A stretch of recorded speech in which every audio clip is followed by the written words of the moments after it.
Om Namo Bhagavate Vasudevaya. Om Namo Bhagavate Vasudevaya. Om Namo Bhagavate Vasudevaya. Narayanam Namaskritya Naram Chaiva Narottamam Devim Saraswatim Vyasam Tato Jayam Udiriyet Shavtam Swakatha Krishna Punya Shavana Kirtanaha Hridayantasto Bhadrani Vidunoti Suhasatam Nashtaprayeshu Bhadreshu Nityam Bhagavata Sevaya Bhagavate Uttam Shloke Bhaktir Bhavti Naistiki. Hare Krishna. So, last week we covered Srimad Bhagavatam 7th Canto, chapter 13, where we were discussing the ashrams. And of course, to this point, Devashi Narada has been discussing different ashrams after discussing the Varnas to Yudhishthira Maharaj. And this narration has been later recited by Shukdev Goswami to Parikshit Maharaj. And further later, it was further recited by Sutta Goswami at Naimisharanya to the assembly of the sages. And their spokesperson was Shaunaka Rishi. So as is the custom, we'll cover the very first verse of Srimad Bhagavatam, 7th Canto, chapter 14. Shri Yudhishthira Vacha Grhastha Padavim Vidhina Yena Chanjasa Yaya Devarishe Bruhi Madrasha Graha Mudadhi. Shri Yudhishthira Vacha. Yudhishthira Maharaj said, Grhastha, a person living with his family. Etam, this, the process mentioned in the previous chapter. Padavim, position of liberation. Vidhina, according to the instructions of Vedic scripture. Yena, by which. Cha, also. Anjasa, easily. Yayat, may get. Devarishe, O great sage among the demigods. Bruhi, kindly explain. Madrashaha, such as me. Graha Mudha Dhihi, completely ignorant of the goal of life. Translation by His Divine Grace S.C. Bhaktivedanta Swami Srila Prabhupada. Maharaj Yudhishthira inquired from Narada Muni, O my Lord, O great sage, kindly explain how we, who are staying at home without knowledge of the goal of life, may also easily attain liberation according to the instructions of the Vedas. Purport. In the previous chapters, the great sage Narada has explained how a brahmachari, a vanaprastha and a sannyasi should act.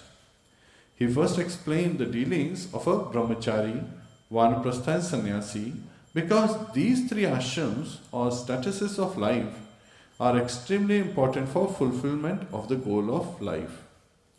One should note that in the brahmachari ashram, vanaprastha ashram and sannyasa ashram, there is no scope for sex life, whereas sex life is allowed in Grhastha life under regulations. Narada Muni therefore first described brahmacharya, vanaprastha and sannyas because he wanted to stress that sex is not at all necessary, although one who absolutely requires it is allowed to enter Grhastha life or household life. which is also regulated by the Shastra and Guru. Yudhishthira Maharaj could understand all this. Therefore, as a Grhastha, he presented himself as Graha Mudha Dihi, one who is completely ignorant of the goal of life. A person who remains a householder in family life is certainly ignorant of life's goal. He is not very much advanced in intelligence. As soon as possible, one should give up his so-called comfortable life at home and prepare to undergo austerity or tapasya. Tapo divyam putraka, according to the instructions given by Rishabdev to his sons. We should not create a so-called comfortable situation, but must prepare to undergo austerity. This is how a human being should actually live to fulfill life's ultimate goal. Hare Krishna.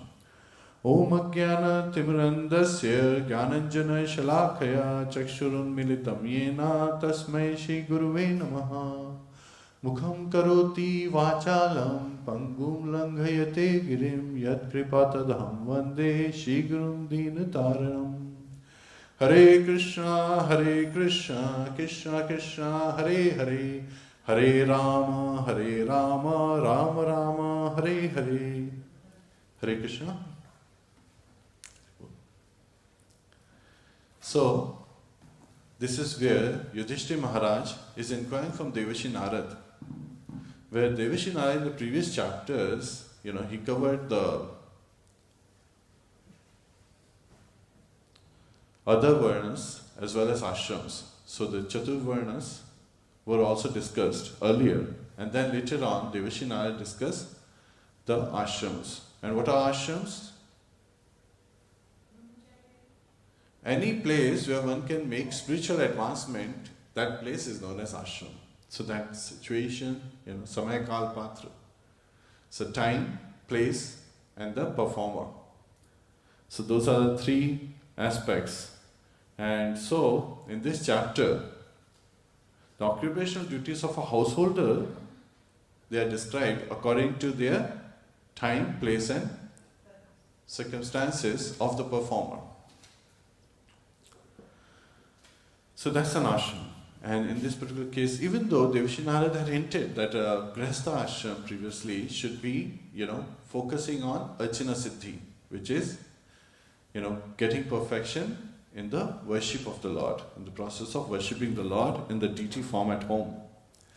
Even though that was covered, Yudhishthira Maharaj wanted to hear about do's and don'ts of, the householder life. Because he was a Grhastha. So especially for his situation, he wanted to understand in depth, how to act and how not to act.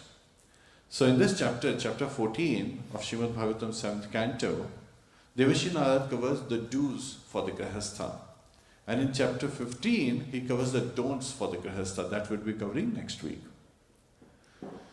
So it is very interesting, remembering Srila Prabhupada, that a similar incident had happened when the devotees inquired from Srila Prabhupada about Grhastha life. Once, Srila Prabhupada had married a couple, and then the next day, during the morning walk, the couple joined him for the walk. And since it was just the couple and Srila Prabhupada, the husband thought he should inquire from Prabhupada about the occupational duties of a Grhastha. So he went, he asked Srila Prabhupada, saying that, Srila Prabhupada, what are the occupational duties of a Grhastha? How should a Grhastha perform? Realizing that his position is now that of a Grhastha, and he should hear from, realized souls. So, he is inquiring from Srila Prabhupada.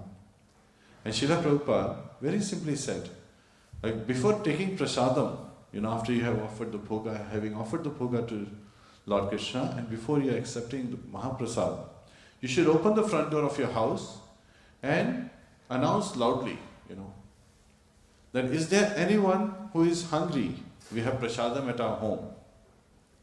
And they should not announce just once, they should announce it 3 times. And if somebody comes, they should first offer prasadam to those. And only after others have been fed, the Grhastha should accept prasad. Now, this was not something that this particular person, this disciple, was thinking to hear. He was thinking of advancing in his, Grhastha life. He wanted to hear, seems like, more about the different samskaras, Garbhadhan samskaras and so forth, to increase and expand the family life and so forth. So he was not very satisfied.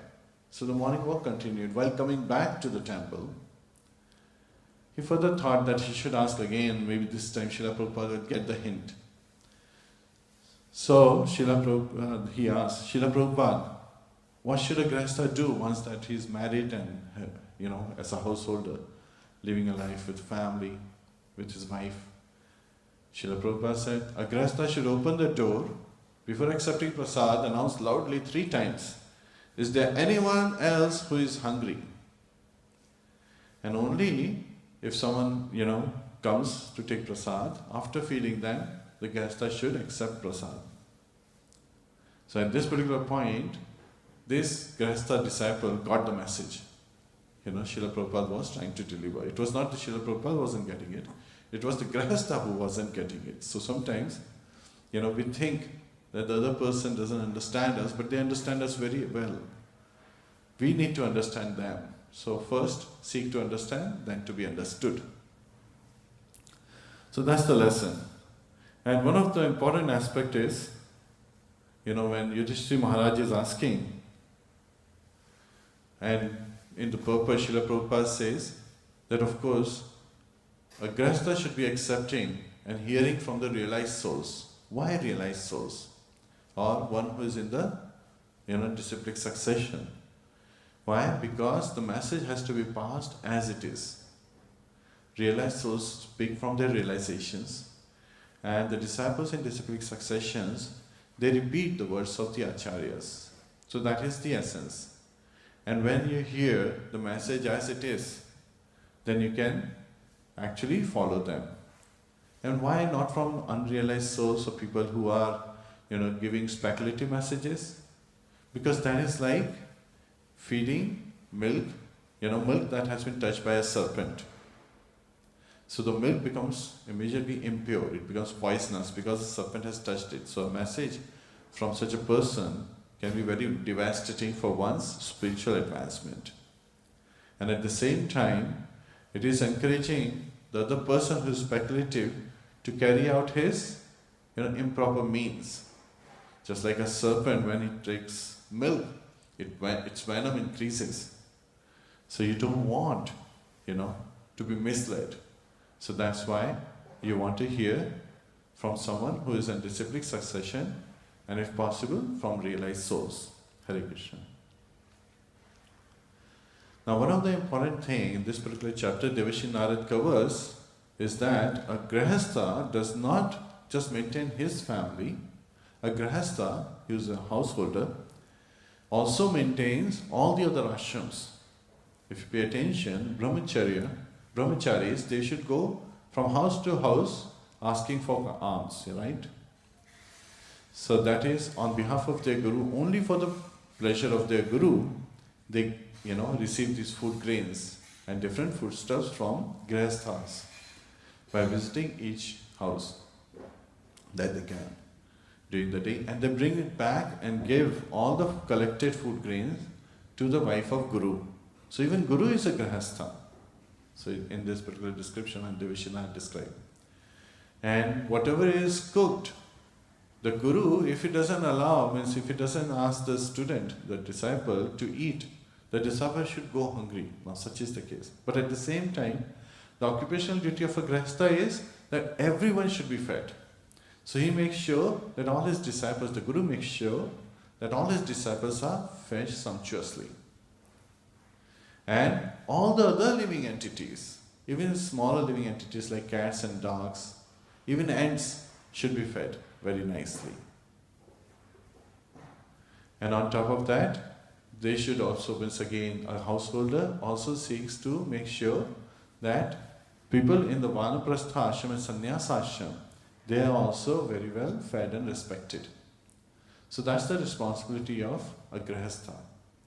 Now another incident from Srila Prabhupada's time is that there was a temple president, and he was maintaining 2 wives. So in a letter that Srila Prabhupada wrote, and I'm paraphrasing what he wrote, is that, oh, we are trying to reduce sex and he is trying to increase it. So he may do so, but he cannot live in the temple anymore. He should move out of the temple, and as a Grhastha, he should donate 50% of his salary to the temple, to the society. So strong was Srila Prabhupada's conviction that he understood and he was propagating as a realized personality how Krishna consciousness should be practiced. And this is for our own purification. He was doing that. Selflessly serving Krishna in full devotion, full enthusiasm, with determination, patiently trying to guide one person at a time. So many disciples we have met, and everyone has expressed that any time they would ask a question of Srila Prabhupada would forget about everything else. Without rushing into anything, he would first focus on that particular question, address it. It's very interesting that Yadurva Prabhu and Vishakha Mataji, they used to accompany Srila Prabhupada. And on one occasion, Vishakha Mataji, she was taking photograph during the morning walk, and suddenly, when thinking of the previous day's class, she asked a question. She asked a question that, Srila Prabhupada, you explained that all the taste in the vegetables and all the food grains, that comes because of the moon. So how is it? Srila Prabhupada stopped walking, looked at her directly, pointed to the sky and simply said, why don't you ask him? So she understood that, the question means Srila Prabhupada took full time to look and ponder on that question and give a response with full attention to her. Similarly, at another time she asked, Srila Prabhupada, this material, things, earth, water, fire, ether, are they in ignorance or are they covered by ignorance? And Srila Prabhupada simply stated, they are covered by ignorance because everything is energy of Krishna. So they have the same quality as Krishna, so they are all spiritual, but they are covered by ignorance because of the 3 modes of material nature. And that's why they act jada. So very nicely he explained. So every time someone would ask question, Srila Prabhupada, without rushing, would focus on that question, address that person.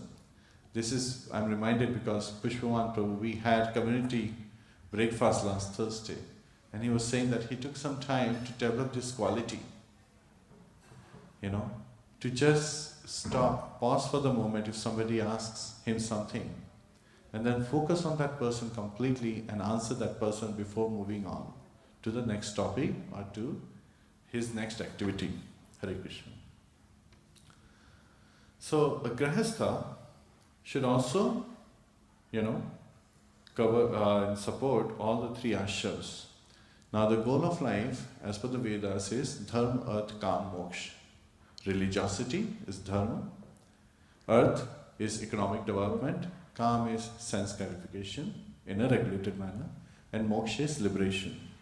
So one should try to attain this. However, the sense gratification aspect is, oriented in this material world towards sex life. And that is regulated only in Grhastha ashram.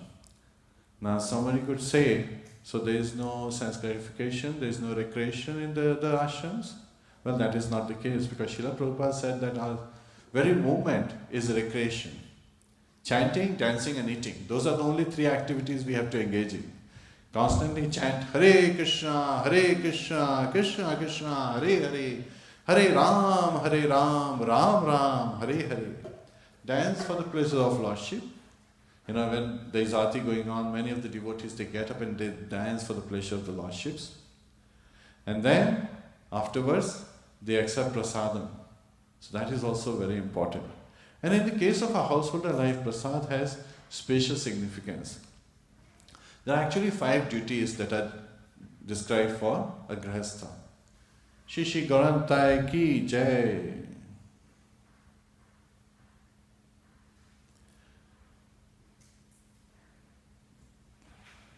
Shri Shri Radha Madan Mohan ki jai. Shri Shri Sitaram Lakshman Hanuman ki jai. Anant Kori Vaishnav ki jai. Go Premanande. Hare Hare Krishna. So Grhastha has 5 duties to perform. First is to worship the Supreme Personality of Godhead, Lord Shri Krishna, in deity form. So in the household of life, Devashinara had already covered that, but he stresses again this chapter. So that first and foremost is to make sure that deity worship is going on. And just by attaining perfection in deity worship, Archana Siddhi, or Siddhi means perfection, and Archana is worship. So just by attaining perfection in deity worship, a Grhastha can go back home, back to Godhead. Now the second duty of a Grhastha is to invite and welcome sannyasis and realized souls at his house, at his home. Now it is very interesting that Srila Prabhupada, he describes so many times that his father would invite the sannyasis and the realized souls, the personalities, great personalities at his home, and would ask them to bless his son and his family. So Srila Prabhupada has so many times explained, so similarly we all who are Grhasthas should make an endeavor to invite realized personalities, great souls, advanced personalities at our home and ask them to bless our home, bless our family, and bless our sadhana, so that we get that mercy of the Lord and we can continue to progress further in our spiritual advancement. Now the third activity that a Grhastha should perform is to make sure that, this is communism. To make sure that everyone is equally fed to their satisfaction. Not just the household members, not just the guests, people living in the neighborhood, no one should go hungry. And on top of that, even the lower animals, like cats and dogs, even they should be, even the ants should be fed properly. Now somebody can say, when we do the prasadam distribution, we make sure that we give 1 spoon to everyone. So 1 spoon of sabji goes for a child, and 1 spoon of sabji goes to an old man, 1 spoon of sabji goes to a grown-up person. Well, that's where the confusion arises. Because everyone has to be fed according to their capacity, according to their need, not according to our preconception that everyone should get equal portion. Everyone should get the portion that they need for their sustenance. So that's an important aspect that we should be aware of. Now the fourth aspect is, one should offer foodstuff as prasad that has been offered to the Lord to his forefathers. So a householder should make sure that food offering is done to the forefathers. And in this chapter, Lord Krishna, again, Narada, as he's describing what he has heard from Vasudeva, and he's describing the various times when the foodstuffs should be offered to the forefathers. So that's been elaborately described as well. And as a Grhastha, the fifth activity, after offering foodstuff to the forefathers, to all the living entities, one should accept prasad, for his own sustenance and as a mercy of the Lord. Because all the foodstuff that we receive, that we are actually receiving it from Lord Shri Krishna. So, by accepting prasad for our sustenance, it also purifies us and helps us in continuing to serve the Lord in the right mood. So mood is very important. That's how we are serving the Lord. Now it is very interesting that as I was reading it, there was a verse in the purport. Srila Prabhupada said that a Grhastha should engage in agriculture, cow protection and trade. And it surprised me. And when I related to it afterwards, further pondering, there is a reference given that a Grhastha should be engaged in agricultural activities to earn money. And as stated in Bhagavad Gita 18:44, Krishi Goraksha Vanijyam, agriculture, cow protection and trade are special duties of Grhastha. So this is Srila Prabhupada writing. And again it is with respect to Samay, Kal and Patra. time, place and circumstances of the person, of the performer. So Bhagavad Gita, 18th chapter, verse 44 is Rishi Goraksha Vanijyam Vaishya Karma Svabhavajam. So this particular first line identifies that farming, cow protection and business are the natural work for the Vaishnavas. So Srila Prabhupada is identifying that most of the time the Vaishnavas who are the householders who are living in this particular time. Because in this age everyone who is born is Kala Shudra Sambhava. And the duty of a Shudra is to service, labor and service to others. So they do not have much of the samskaras, they do not have the intelligence to get to the second initiation and so forth. We are all the other varnas, Brahman, Kshatriya and Vaishya. They actually get initiated, they are twice born, and then they carry out their activities. And most of the householders who were in Krishna consciousness at that time, or who were being encouraged to come to Krishna consciousness, were coming to become Brahmana, yet at the same time, they, as householders, they were Grhasthas. And for them, the recommended process was cow protection, farming and trade. So Srila Prabhupada was encouraging that, and that's why he also established so many farming communities. Hare Krishna. Now, one can say, why is there so much stress given on prasad distribution? Srila Prabhupada himself, he started at all his temples in the society to have free prasadam every Sunday. It's called Sunday feast, right? And it's also referred to sometimes as love feast.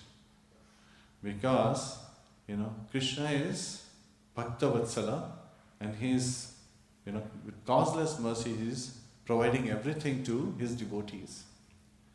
And so this is very important, that Srila Prabhupada established it not just for the Grhasthas but for the whole society itself, that everyone should be nicely fed. His instruction was, if anyone comes from 4 a.m. to 10 p.m, they should be able to find some prasad in the temple kitchen area, just so that no one in the vicinity of the temple up to the 10 miles distance radius should go hungry. So that was his vision. This is what he desired, that the importance of prasad is given, that prasad is so important not just for our sustenance but also for our purification. That's why we also call, when taking prasad, as prasadam seva. It is a service to the Lord. By accepting the prasad in the right mood, it actually helps us purify our very being, so that we can continue to engage in our devotional service. And one who does not perform these activities, these 5 activities, are actually, they fall down into the position of grahamedhis, into sense gratification. And so devotees, we constantly focus on 3 items: chanting, dancing and eating. Constantly chanting, raising arms and saying, Hare Krishna, Krishna Krishna, Hare Hare, Hare Ram, Ram Ram, Hare Hare. And we dance for the pleasure of the lordships, and we accept prasad. We eat and accept prasad, for our own purification and sustenance. So these, today we covered, means and Devashi Narad covered with Yudhishthira Maharaj, the duties of a Grhastha. Of course, samskaras are there. But again, the 5 essential duties of the Grhasthas are discussed. That a Grhastha should be engaged in the worship of the Supreme Personality of Godhead. Second being, Grhastha should invite sannyasis, sadhus, and realized souls and ask for their blessings, for himself and for the members of his household. Third being that a Grhastha should distribute prasadam, indiscriminately, to make sure that everyone is nicely fed. Not just other human beings, but also lower animals like cats and dogs and even ants. And then the fourth being, Grhastha should offer prasadam to the forefathers. And after these offering of prasadam, fifth is, then the Grhastha should himself accept prasad for his own purification and sustenance. Hare Krishna. So that's the message today. Tantra Srimad Bhagavatam ki jai, Srila Prabhupada ki jai, Anant Kori Vaishnava ki jai. Go Premanande, Hari Hari Bol. Any questions or comments? Yeah, a big audience. Prabhupada, everybody has to speak to the wall, isn't it? Yes. When Prabhupada would speak, he would address the whole universe. Yeah. Hari Bol. Grhastha Srimad Bhagavatam ki jai, Srila Prabhupada ki jai, Anant Kori Vaishnava ki jai. All glories to Sambal devotees, all glories to Sambal devotees, all glories to Sambal devotees. Hare Krishna.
Narada.